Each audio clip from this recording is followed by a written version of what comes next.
death toll has risen to at least 71 in Northern California's Camp Fire. About 1,000 people are reported missing.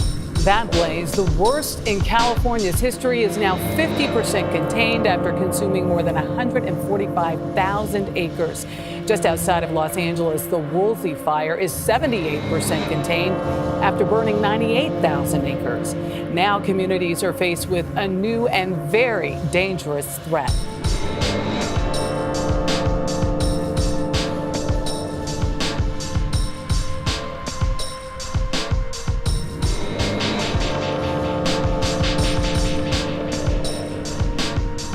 I landed in Sacramento just a few hours ago. That's about an hour and a half from here. And as soon as the doors open, you could taste and feel the thick smoke even that far away. President Trump is expected to visit Northern California later today. But as communities begin to assess this damage, the worsening air quality is imposing severe health risks.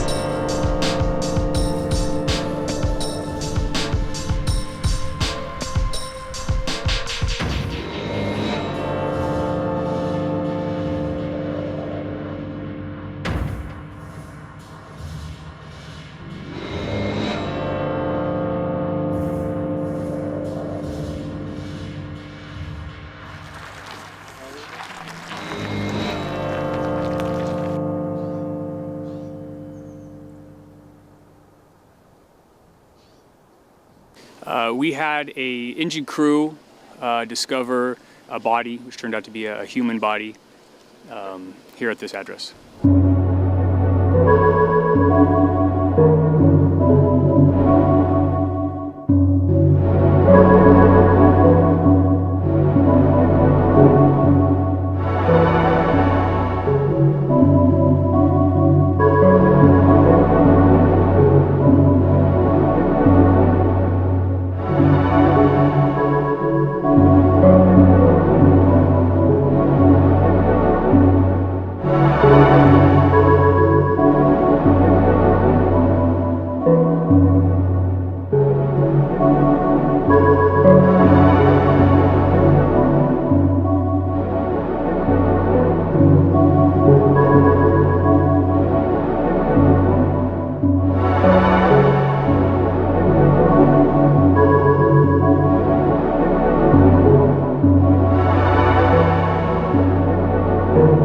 The campfire has burned more than 12,000 structures to the ground as it blazes across Northern California.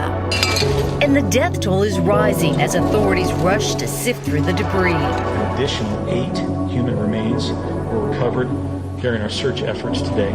Now, the winds that fueled the fire spread are pushing thick smoke across the region, rendering the air virtually unbreathable in neighboring cities. It's horrible. It's so thick and you can smell the smoke and you can see it. I'm born and raised in Sacramento. This is the worst air we've had ever. People wore masks as hazardous smoke levels blanketed the Sacramento Valley yesterday, posing health risks from burning eyes to chronic heart and lung diseases. Doctors say breathing it in is the equivalent of smoking up to 10 cigarettes a day. I got kind of nauseated last night walking out in it, so tonight I have on a mask. In San Francisco, the Bay Bridge was almost completely obscured by the haze. And in Berkeley, today's Stanford-Cal football game was postponed to protect athletes from the severe conditions.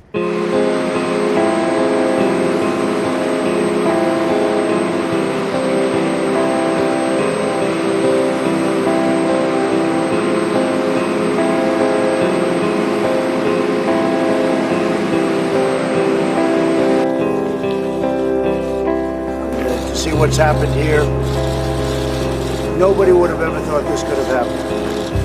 So the federal government is behind you. We're all behind each other. I think we can truly say, Jerry. And Jerry and I have been speaking, and Gavin and I have now gotten to know each other, and we're all going to work together, and we'll do a real job. But this is very sad to see it. As far as the lives are concerned, nobody knows quite yet. They're up to a certain number, but we have a lot of people that aren't accounted for. And this is the kind of destruction. In fact, they're telling me this is even not as bad as some areas. Some areas are even beyond this. They're just charred. I think we're all in the same path. We do have to do management, maintenance, and we'll be working also with environmental groups. They've really, I think everybody's seen the light. And I don't think we'll have this again to this extent. We're going to have to work quickly.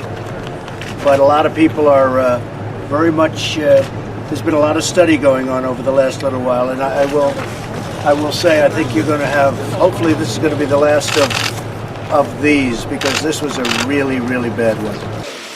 We're still investigating that. And thanks to the federal government. FEMA's been terrific, and I really appreciate the president himself being here and putting the focus and the spotlight on probably the worst tragedy that California's ever faced. The president gives the Medal of Freedom, which is supposed to be a happy occasion, to Elvis Presley, posthumously, of course. And this gentleman, Chris Richards, writes in the Washington Post, a little nod to the good old days, back when black visionaries could invent rock and roll, but only a white man could become the king. What's wrong with my hat?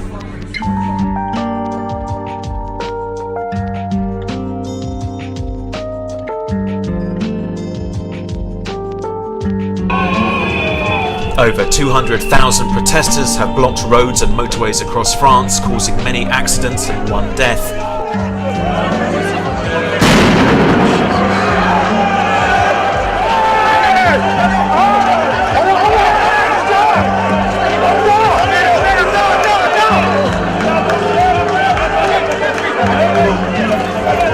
The Interior Ministry said 227 people were injured in clashes with the police and as drivers tried to get around the blockades. The grassroots protest movement, dubbed the Yellow Vests, targeted motorway slip roads, tunnel entrances and airport access roads.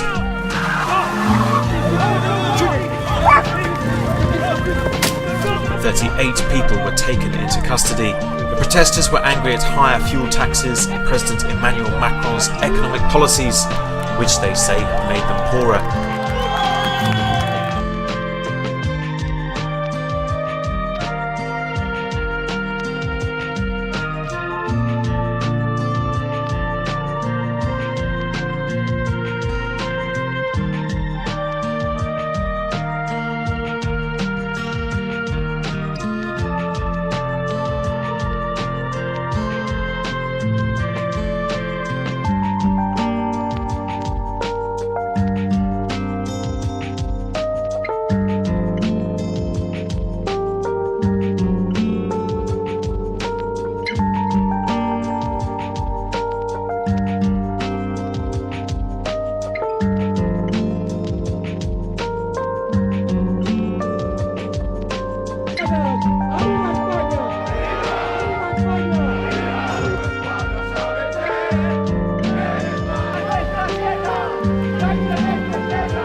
Former Tallahassee Mayor Andrew Gillum just announcing on his Facebook page that he is conceding in that race there in Florida. In the video, Mr. Gillum congratulates Republican Governor-elect Ron DeSantis. DeSantis getting a big backing from President Trump.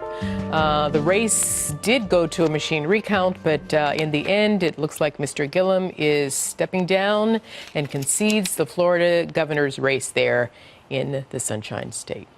Last night, as you all know, my opponent ended her campaign. The election is over, and I'm honored to be Georgia's governor-elect. We are pleased that the process is formally over with now. Hard-working Georgians, including those in this room, are now ready to move forward.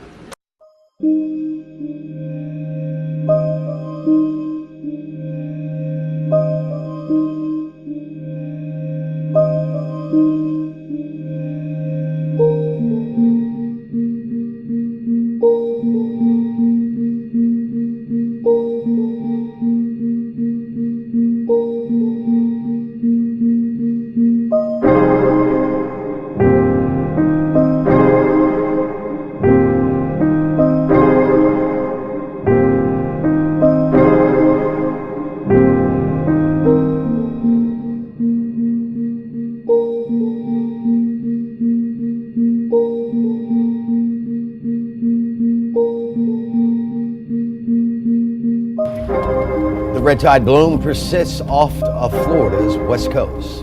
Florida Fish and Wildlife released their newest red tide status map this afternoon, showing the concentration of red tide in certain testing spots across the state.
Thousands of passengers stranded. Traffic at a standstill. The first snowstorm of the season caught the East Coast off guard yesterday. This was the nightmare scene at the world's busiest bus terminal, the Port Authority in New York City. Massive crowds of frustrated passengers couldn't get home. And on the world's busiest bridge, the George Washington Bridge between New York and New Jersey. You okay? Drivers got so fed up, they got out of their cars after a series of accidents brought traffic to a halt. Government leaders like New York City Mayor Bill de Blasio are coming under fire today. How could such a relatively small snowstorm cause so much chaos? This was a kind of perfect storm. It emerged bigger and later than anyone expected. In the middle of all the snow, a camel. Yes, a camel was spotted on a highway in Pennsylvania. Is that a camel? The animal was being transported from a petting zoo when the trailer got stuck. Bet you he misses the desert right now.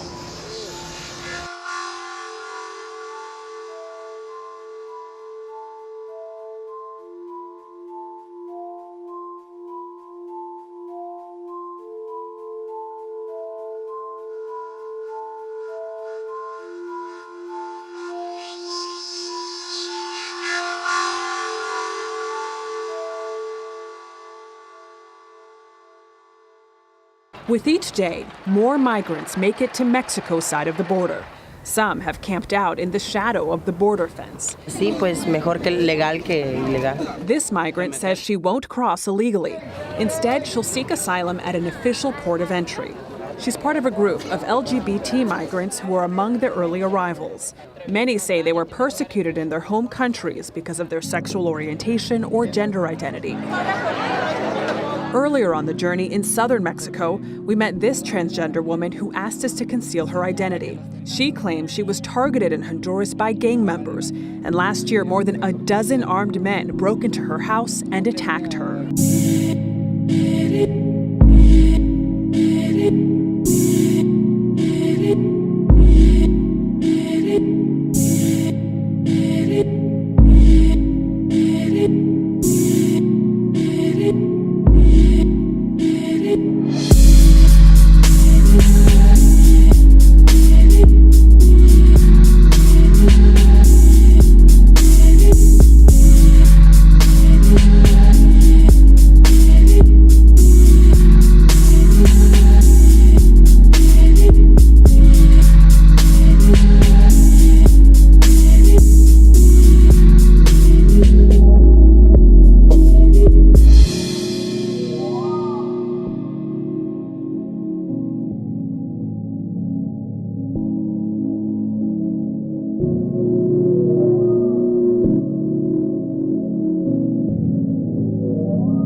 here.